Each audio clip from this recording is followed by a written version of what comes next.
A 7-hour standoff with police ends with an arrest, but not before a person is shot and killed at a Dearborn hotel. We are just learning all of this started because of a dispute over a bill, and that fight cost a hotel clerk his life. All of it happening at the Hampton Inn on Michigan Avenue in West Dearborn. And tonight, the gunman is in custody after police negotiated a peaceful surrender. Our Mara McDonald live in Dearborn with the latest. And Mara, you were just learning more about the gunman, I understand. Well, the chief is telling us that he is a 38-year-old man with a history of mental illness as well as drug problems. And the chief said something that we have heard now for the second time from a police chief this week. They are seeing increased numbers of people with mental illness who are coming into contact with firearms. We were able to resolve this peacefully, but I'll just, stress we spent the last 7 hours negotiating with an individual armed with a rifle. Many times threatened officers, and it was quite tenuous. Police had the Hampton Inn surrounded for hours after that 38-year-old suspect shot and killed the 55-year-old hotel clerk who had come to discuss a bill. That led to a standoff that went on for 8 hours. Police went door to door inside the hotel to evacuate guests, but there was one guest stuck in a room. Police didn't want to take him down the hallway because the gunman had been pointing his long gun down that same hallway. That's when Dearborn PD made the call to send in the fire department tonight. We decided that breaking out the window and using our fire department to extricate that person was the safest way to do that. Dearborn police negotiators had help from the suspect's family in trying to convince him to give himself up. Late tonight, they succeeded. My crisis negotiators, I'm so proud of them. I mean, they're just tireless. I mean, they were on the phone, doing their best to talk to him and make a connection. Back here live, that connection worked with that peaceful surrender. As far as the clerk in this case who was killed, police telling us he's a 55-year-old man from Riverview, and as the chief said, he was just trying to do his job. We're live in Dearborn tonight. I'm Mara McDonald, Local 4. So horribly sad. Thank you, Mara. We do appreciate it. President Biden pardoning thousands of Americans convicted of what he calls simple possession of marijuana. The move really marks a dramatic step toward decriminalizing the drug. The president calling on state leaders to do the same. Pamela Osborne is talking to local leaders about the impact of this move. She joins us now live with the latest. Pam? Sandra, the president's pardon power is going to help those who have federal convictions for marijuana offenses. Now, there are so many more people who have those same type of offenses on their record at the local and state level. Either way, advocates we spoke to tonight say this is a major step forward in the right direction.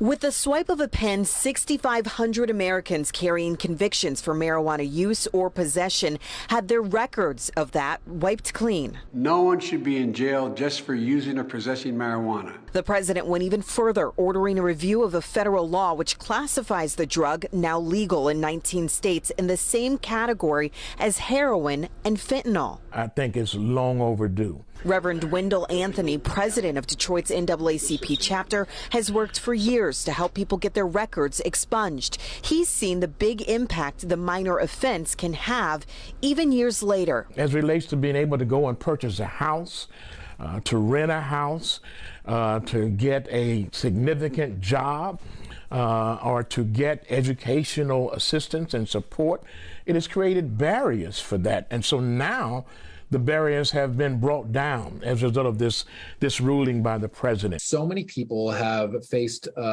really onerous burdens. Ellie Savitt would know. He's the top prosecutor for Washtenaw County. Anybody's being honest. We all know many people that have smoked marijuana, used cannabis in some way, but only a relatively unlucky few ever get a conviction for that. That's just not fair. The impact has been even greater on communities of color. Savitt says the change the president has made and is encouraging states to follow is a major step forward. So here's what we need to know about what this means in the state of Michigan. Actually, when they legalized marijuana here, they created a pathway to get those marijuana convictions, cannabis convictions off of people's records through an expungement process. Now, The Washtenaw County Prosecutor's Office, there is a team that's dedicated to helping people go through that process. The NAACP can help out as well. Reporting live tonight in Detroit outside of the federal courthouse, I'm Pamela Osborne, Local 4. Yeah, a major development today. Pamela, thank you. The wind's picking up. There's a couple of raindrops. Yeah, we saw a little bit of everything there. She was right. She forewarned us that it was sure changing. did. You were right. Major change. I did forewarn you. That is absolutely true. Yeah, you could tell by her hair blowing around that things are changing. The cold front is just about to push through, and we have a couple areas of showers. We'll zoom in a bit for you here. Hamburg getting a decent downpour now, but Salem's dry, Northville's dry, Plymouth is dry. Aside from just a couple of sprinkles, we really don't expect too much in the way of heavy rain. We could use the rain, but aside from just some pop-up light rain showers, that's going to be about it for us over the next couple of hours as that cold front pushes through. But the temperatures have already dropped. In fact, since this afternoon, we've already seen a 20-degree drop in Flint, Lapeer down into the 50s. They were in the 70s this afternoon. It's already 62 in the city and 60 now at Metro Airport. Bus stop forecast tomorrow morning will be cold. Even though it's 46 degrees, it will feel much cooler than that because of the winds. Up to about 20 to 30 miles per hour, breezy and cool by tomorrow afternoon as well. I'll have your full forecast coming up here in just a couple minutes. Well, the family of Porter Burkes is working with attorney Jeffrey Feiger tonight, making plans to sue the Detroit Police Department over the young man's death. Now, we did show you the body cam video police have shared. Officers responded after Burkes' family reported a mental health situation. They found Burkes wandering the street with a knife. Police begged him to put it down, but say he charged them, and they opened fire. Today, Feiger blasted the police response. He says police need to find a better way to respond to mental health situations. He was suffering from a medical psychotic break. Just like if somebody was suffering from a heart attack, you wouldn't shoot a man or woman suffering from a heart attack or in extreme pain from cancer. You don't shoot people who are suffering psychotic breaks from schizophrenia.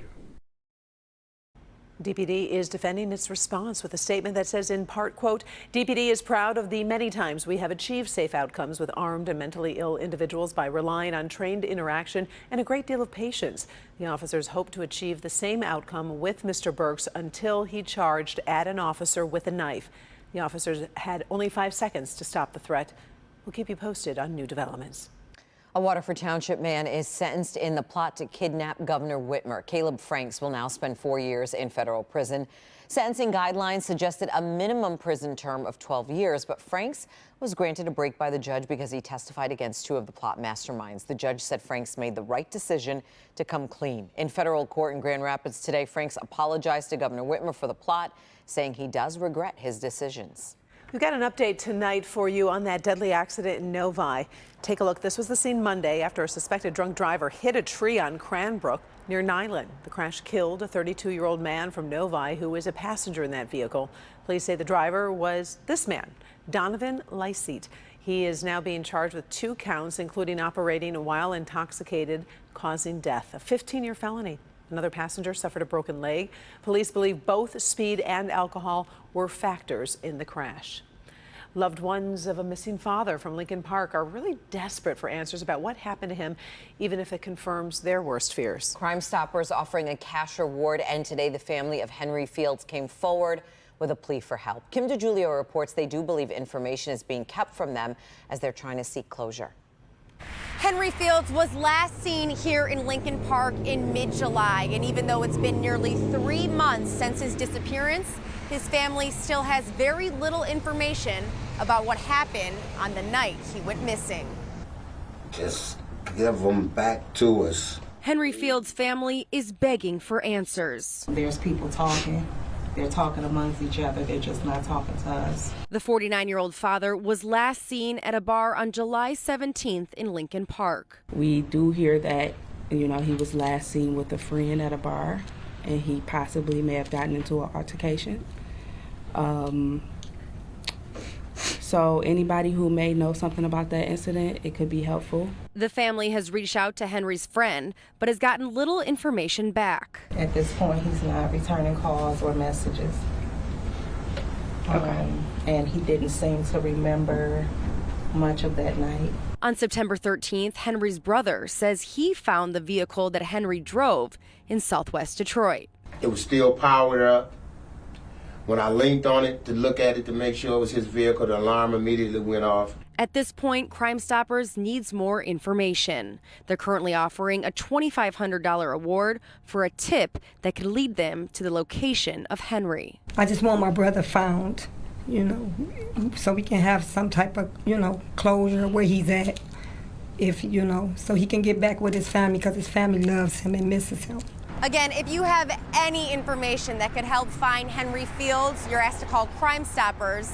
The number to call is 1-800-SPEAK-UP. Reporting in Lincoln Park, I'm Kim DeGiulio, Local 4. Well, another Black-owned, woman-owned business in Detroit. This one is aimed at getting more kids interested in math and science. We're all for it. It's the Lab Drawer, and it's the city's latest Motor City Match recipient. The company was given a $50,000 cash grant to get off the ground. Lab Drawer sells monthly subscription boxes with STEM experiments for children in middle school and high school. It's on Collingwood near Chicago and Linwood on Detroit's west side.